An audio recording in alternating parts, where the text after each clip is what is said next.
o tempo zero, que seria o momento que a gente vai começar a acompanhar esses pacientes. Em que momento da doença os pacientes estavam quando eu comecei o meu estudo? A gente pode, por exemplo, pegar as pessoas que acabaram de ter os sintomas. Ou seja, a pessoa começou a ter os sintomas, procurou o serviço. Opa, agora então a gente vai começar a acompanhar essa pessoa. Do início dos sintomas até ter o diagnóstico, existe um tempo, existe um intervalo. Opa, quem são essas pessoas? Como que a gente vai fazer? Esse tempo é importante? Vai alterar a nossa análise do estudo? Ou até o início do tratamento. Às vezes a pessoa recebe o diagnóstico, mas não começou a tratar ainda. Se a gente quer observar o prognóstico a partir de um tratamento específico, a gente pode começar a acompanhar esses pacientes no início do tratamento deles. Qual que é a questão e por que o tempo zero é tão importante e por que é importante que a gente acompanhe o prognóstico a partir de pacientes recém-diagnosticados? Vamos entender isso.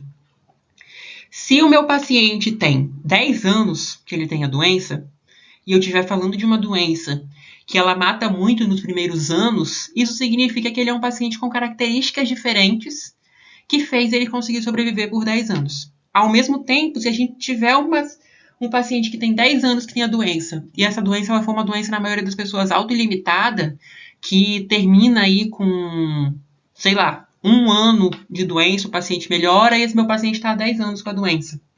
Opa, eu estou enviesando a minha amostra. Por quê? Esse paciente está com a doença há 10 anos por algum motivo. E esse motivo pode fazer toda a diferença na hora de estudar o meu prognóstico. Muitas vezes, um paciente com 5, 10 anos de doença, ele já teve prognósticos, ele já teve características, consequências da doença, que um paciente que acabou de ser diagnosticado não vai ter. E aí, o que vai acontecer depois com o paciente que já tem 5 anos de doença é diferente do que vai ser consequência para o paciente que acabou de ter a doença. Isso também altera.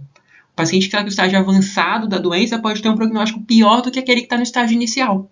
Por isso é interessante, sempre que a gente estuda prognóstico da doença, começar do ponto do diagnóstico, do ponto do início dos sintomas ou do início do tratamento. Ou seja, pontos que estão no início da doença e que a gente consegue ter um referencial para poder comparar todo mundo, para poder acompanhar. E nesse contexto vem o conceito de corte de fase clínica inicial. O que é isso? É quando eu vou pegar os pacientes que ainda estão no início da doença para poder acompanhar eles. Consequentemente, a gente parte do mesmo momento da doença entre os pacientes e consegue avaliar as consequências deles de igual para igual. A gente não tem aquele problema de consequências diferentes em momentos diferentes da doença.